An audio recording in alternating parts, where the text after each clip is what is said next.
Hello, welcome back to my YouTube channel. आज मैं आपके साथ शेयर करने जा रहा हूँ one of the important name react name reaction named which is named as fragmentation reaction. This topic is very important in PG chemistry, that is MSc in chemistry, and helpful in organic chemistry. So let's discuss about the fragmentation reaction.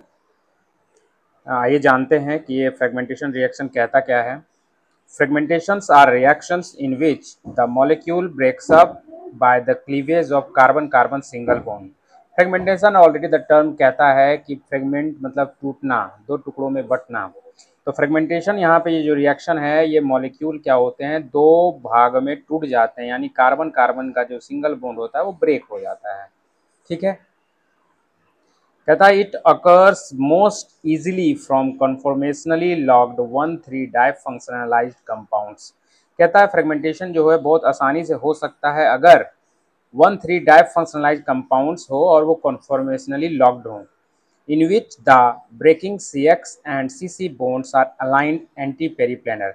यहाँ पे CX जो है, X का मतलब यहाँ पे है leaving group, CX यानी C और X, जो X का लिविंग ग्रुप है, और CC बॉन्ड जो अलाइंड होने चाहिए एंटी पेरीप्लेनर। अगर वो एंटी पेरीप्लेनर हैं तब वो आसानी से ब्रेक होने की कोशिश करेंगे। आइए जानते हैं यहाँ पे एग्जाम्पल की मदद से। कहता है कि ये एक जो छोटी सी एग्जांपल्स दी हुई है जिसमें ये जो बॉन्ड है और ये वाली जो बॉन्ड है ये एंटी पेरीप्लेनर होते हैं एक दूसरे के। तब यहाँ पे कोई अगर बेस आता है तो ये हाइड्रोजन को एक्सट्रैक्ट करेगा। ठीक है, तो यहाँ पे क्या हो जाएगा, इलेक्ट्रॉन जैसे एक्सट्रैक्ट कर लिया तो O पे माइनस चार्ज आ गया, तो उससे क्या हुआ, ये एक बन गया इलेक्ट्रॉन पुशिंग ग्रुप। ठीक है, अब X क्या है, इलेक्ट्रॉन पुलिंग ग्रुप कहलाएगा। तो जैसे ये बॉन्ड ऑक्सीजन अपना लोन पे आगे करेगा, ये दो बॉन्ड एंटी पेरीप्लेनर होने की वजह से ये बॉन्ड आगे शिफ्ट होंगे और ये ब्रेक हो जाएंगे। ठीक है, और उसके कारण होगा क्या, यहाँ पे आपका जो कंपाउंड है हमारा इस तरह का तैयार हो जाता है।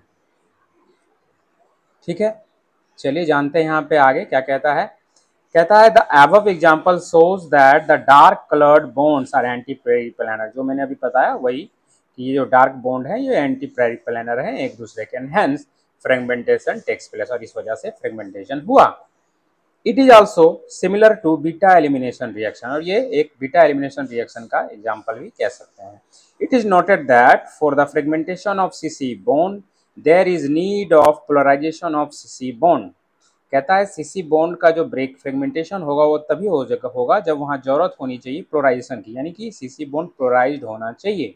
जब वो पोलराइज्ड हो जाएगा तो ब्रेकिंग हो जाएगी, and with it will be happen due to the presence of electron pushing and electron pulling group. ठीक है, जैसा कि यहाँ पे आपने देखा अभी, एक इलेक्ट्रॉन पुलिंग ग्रुप है तो इलेक्ट्रॉन पुलिंग ग्रुप है तो दूसरा इलेक्ट्रॉन पुशिंग ग्रुप है, और पुशिंग और पुलिंग के चक्कर में क्या होगा, ये बॉन्ड क्लोराइज हो जाएगा, और क्लोराइज होगा तो ब्रेक हो जाएगा। और हम लोग जानते भी हैं कि पुश और पुल यानी खींचातानी में कोई भी चीज़ ब्रेक तो होता ही है, चाहे वो लाइफ की चीज़ हो या फिर कोई भी चीज़ हो। ठीक है, नेक्स्ट देखते हैं। कहता है द पुल एंड पुशिंग जो ग्रुप है हमारा वो 1,3 रिलेशनशिप में होनी चाहिए और anti periplanar to each other.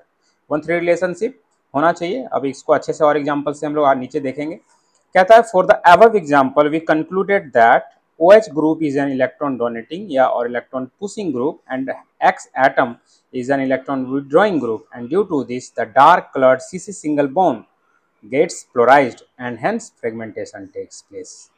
यानी अब जो एग्जाम्पल आपका पीछे दिखाया गया था, जो हमने आपको समझाया, बस उसी को लैंग्वेज में लिख दिया गया है। ठीक है, चलिए नेक्स्ट देखते हैं। कुछ एग्जाम्पल्स और दिए हुए हैं कि more examples to show that fragmentations require electron push and electron pull.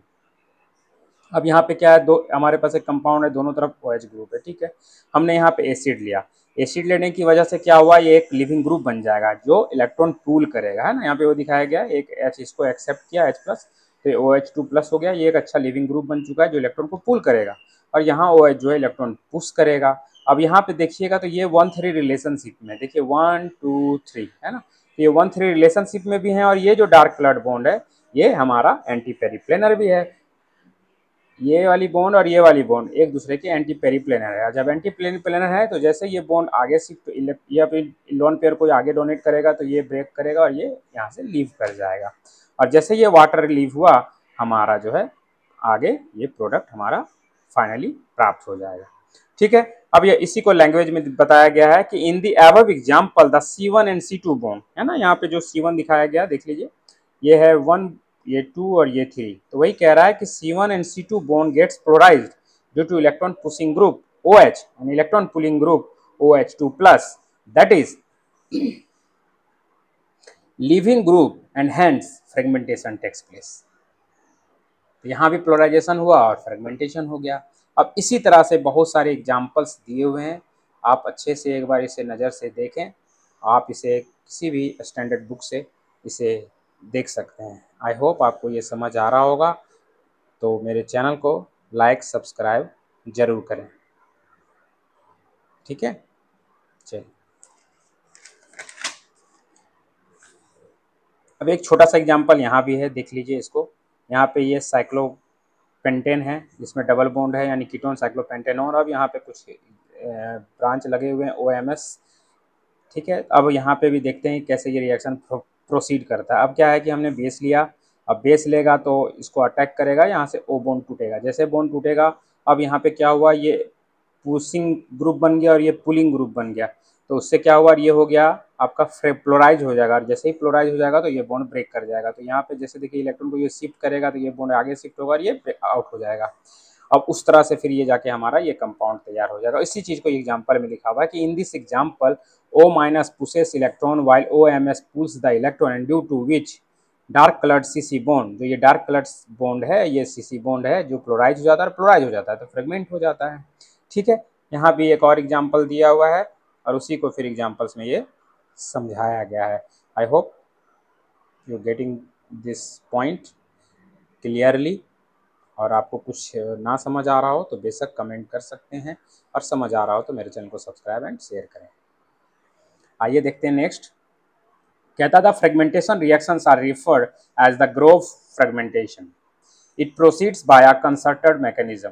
It proceed by concerted mechanism कहने का मतलब है कि एक तरफ से पुलिंग हो रहा है, एक तरफ से पुशिंग हो रहा है, यानी दोनों काम साथ साथ होता है। ऐसे चीज जो साथ साथ हो उसे कहते हैं concerted mechanism. It is an intramolecular process. कैसा प्रोसेस है ये, एक इंट्रामोलिकुलर। क्यों? क्योंकि इलेक्ट्रॉन पुशिंग और पुलिंग का जो वर्क हो रहा है वो एक ही मॉलिक्यूल के सब्स्टिट्यूएंट से हो रहा है, दूसरे मॉलिक्यूल से नहीं हो रहा है। दैट्स वाई इसको कहते हैं इंट्रामोलिकुलर प्रोसेस।